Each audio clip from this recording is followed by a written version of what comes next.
Hello, this is Coach Colleen with Teentastic Families, and today we're talking about accountability. Don't make excuses for your teen, and don't fix everything. So there's kind of a couple parts to our talk today.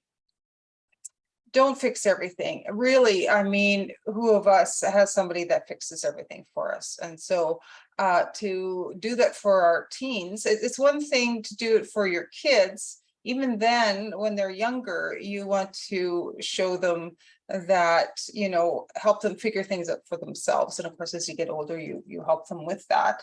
But as they're teens, you need to let them live life. Okay. And sometimes things are hard that you go through. And if you've been doing this already, letting your, giving excuses for some of your teens' behavior, even to yourself, maybe they're just tired. Parents, you have to face the music. You have to make them own up to what they are doing. And what you can do is, if you've been doing this already and you want to make some changes, let your teens know ahead of time and say, hey, look, guys, I'm not happy with the way things are going in our house. I don't like some behaviors I've been seeing. And so we're making some changes. And these are going to be the changes. And these are going to be the consequences. And then stick to it. Parents, stick to it. I was talking to one mom, and she I guess 4 children, and one especially a daughter. She would pay money for her, give her money for the week. And then by Thursday, the kid was out of money, and she'd be, like she said, well, I can't let her go hungry. And so she would always pay, her mom would say, or the daughter would phone her and say, Mom, I'm at McDonald's with my friends for lunch, and they're at school, right? So they run over to McDonald's and I have no money. Well, so the mom would transfer, e-transfer right there, money into the daughter's bank. And this is an ongoing problem. And so I had suggested to the mom, like I told her, you have to stop. And the mom says, well, she'll go hungry. And I said, you know what? She'll figure it out. She'll, her friends might pay at first, but that's going to stop soon, and we'll figure it out. If you are giving a teen a certain money allowance for food, stick to that. They will figure out how to make that money stretch, or they can get a job. Now, some teens are very busy with sports and just different things in life, and they are very busy and they don't have time for a job. And, but still, it is important that they learn to budget. Come on, these are life skills. And so you need to give them a certain amount of money, and they need to plan. They have to budget. Every one of us has a limited amount of money. Well, a few rich out there, but most of us live by a budget.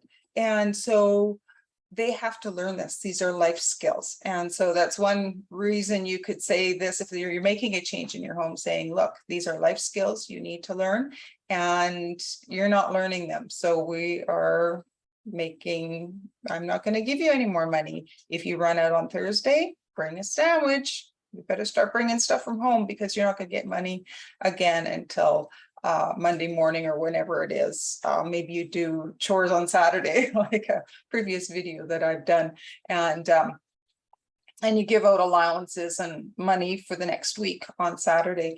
But whatever day that is, make them stick to it. If they're going to blow their money on the weekend, guess what? Monday comes and you're packing a lunch, or you're going hungry. They will not die. Okay. They can take food from home. It's a choice they have made, and they need to learn the consequences. And that's what we're talking about, accountability. You have to make your teens live with the decisions they've made. Don't bail them out.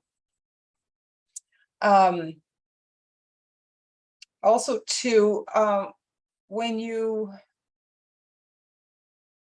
actually, I'm going to tell the story. I was going to wait a little bit, but my daughter, I don't even know if she was in high school at the time, but she would have been in grade 8 or 9 anyways. And so we had a fun weekend, you know, just doing stuff or whatever. But she realized Sunday night that she had homework and she forgot. And it is like Sunday night, like bedtime Sunday, like 9 or 10 or whatever it was. And she hadn't even started it. And so it was supposed to be a weekend project. And so anyway, she asked me to write a note saying we had company all weekend and that she didn't have time to do it, and if she would, you know, be allowed an extension or whatever. And I said, no, I'm sorry, I'm not going to lie for you. And I said, you know what, you need to own up. We all make mistakes, we all forget. You need to go to your teacher, own up to it. If you are going to get 10% docked on the mark of this project, you are going to have to live with it. You're going to have to be okay with getting that 10% off, or whatever the punishment is. Live with it and just be honest. And I said, you might be surprised, your teacher just might be really pleased with your honesty and would still have your, you know, punishment, but you'll get her respect just by being honest. And so she went to school and she was dreading it. She was dragging her feet. And she came back from school and she was so pumped because her teacher, I mean, she laid it right out. She said, even told her teacher she had asked me to write a note to cover, you know, make an excuse for her. And the teacher, she's told my daughter, she said, you know what, I'm very impressed with you that you told the truth and that you owned up to your mistake. And just because of your honesty, I will give you a few days extension. And there was no penalty. She could still get her assignment in. And even today, and she's in her 30s now, but she remembers vividly that day, that experience, that no matter what you've done, you can live through the consequences. They won't kill you. And that honesty is the best policy. And yeah, it was a very good learning experience for her. And also too, when you're making when you're making consequences for your rules, okay, don't make it so that it affects the whole family. Like, don't make a rule saying, like, for grades, you know, like everybody better get 80% or we're not going to be going to Disney World in the summer, you know, like everybody gets over 80 and the oldest one, who's now in high school and has these crazy subjects, which one of them they're not good in, you know, and they get a 70 or 60 or whatever, and they have made the whole family not go to Disney World. Like, that is so not fair. Do not put consequences for one person on the whole family. And in fact, that is a good topic to address, because when it's different for everyone. Some people are smart in math, some people are smart in English and spelling and that kind of stuff. Some like science, some even like social studies, which I don't understand because I hated it. But let's face it, we all have our strong points and our weaknesses. And what you want to do is stress to your teen is to do their best. If their best is a 70 in that subject, you know what, they did their best. If they're not doing very well, then obviously you may want to get a tutor or something in that subject, just for even for a time to get them through this one stage of learning. Once they get it, they'll get it and they'll be fine. But for the most part, but yeah, do it on their ability, because you're going to have really smart kids in the family and some that, you know, struggle. All right.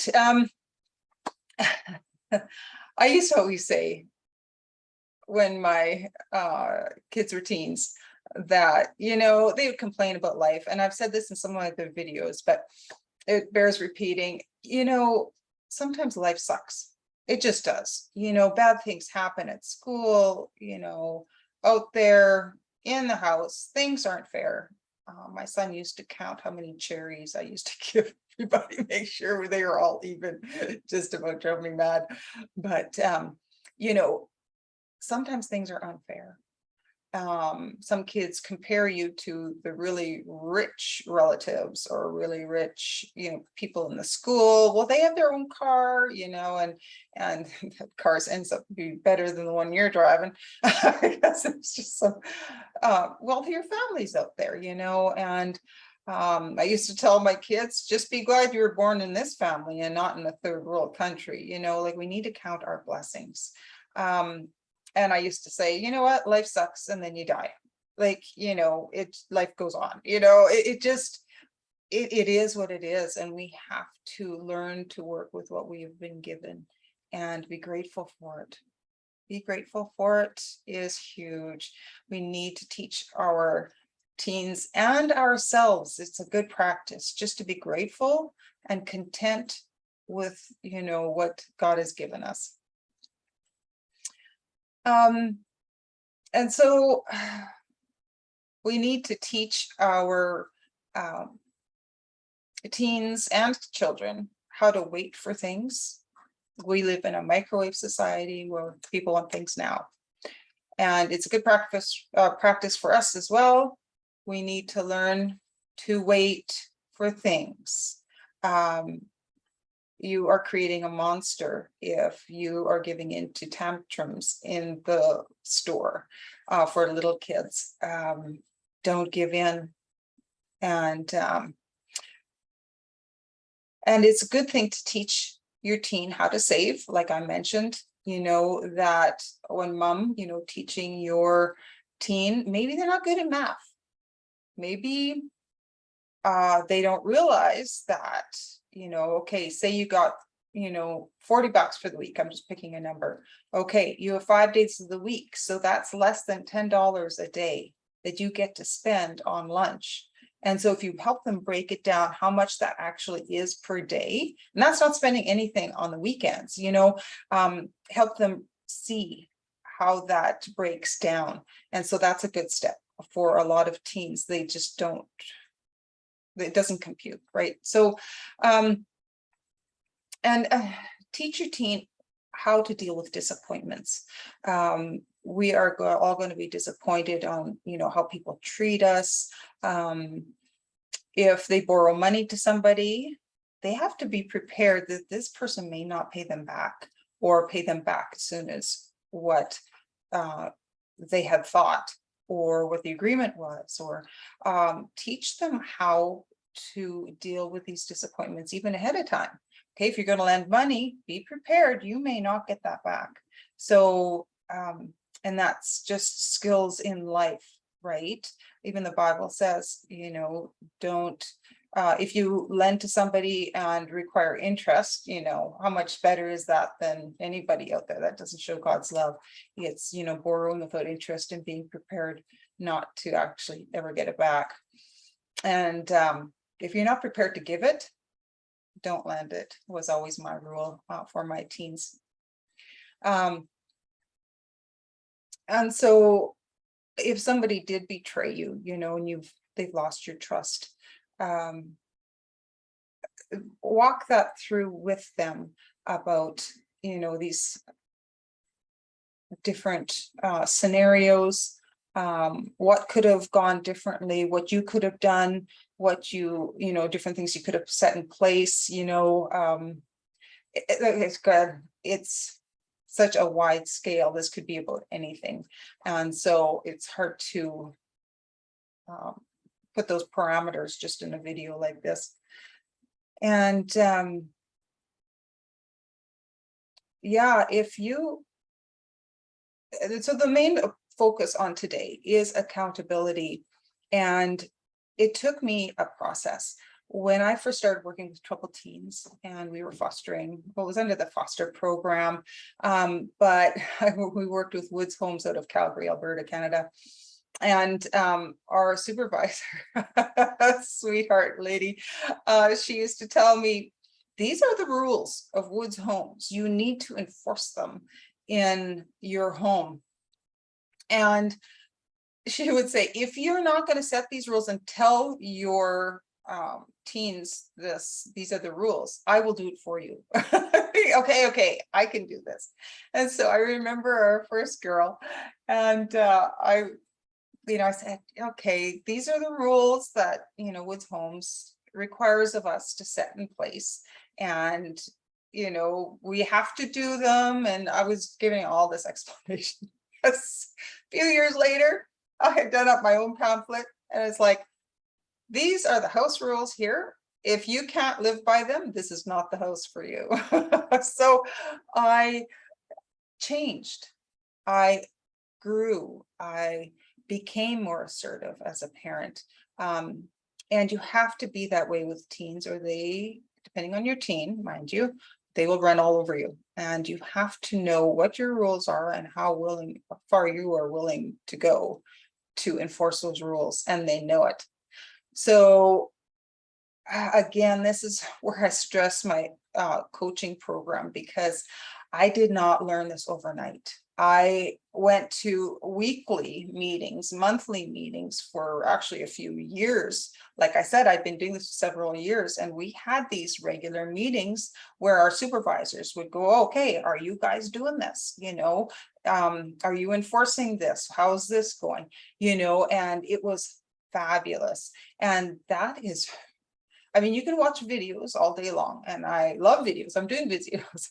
And for some people that'll work if you just need a quick tweak or something in your parenting style. But if you need an overhaul and you really need some help, you need to change the way you think. It's hard to do it just by watching videos. And that's where my coaching program comes in. I have 2 90-day programs, depending on where you're at, whether you're just coming into the teenage years with your kids, or if you are, in the middle and all hell is broken loose. And so there's different programs for each situation. And so I invite you to email me at teentasticfamilies@gmail.com. And that's teentastic. So the word teen, TEEN, tastic, TASTIC, families@gmail.com. Email me. We'll do a 45-minute strategy session to see if something interests you, to see where you're at, and if this might be something that would work for you. If not, it's a free 45-minute session, that's all, and it's free. What's to lose? So give me a shout. I'm also on Facebook, Teentastic Families, or my name, Colleen Fair, and you can direct message me there as well, or a messenger. And yeah, and don't forget to hit the subscribe button below so you don't miss any of the videos that I have going, and I send them out weekly, any new ones. And if you hit the notification button next to it, that'll notify you when the videos do come out. So I invite you to do that. And yeah, that's it. Be accountable, parents. Make your teens accountable, and it'll serve them good for the rest of their lives. All right, we'll see you next time.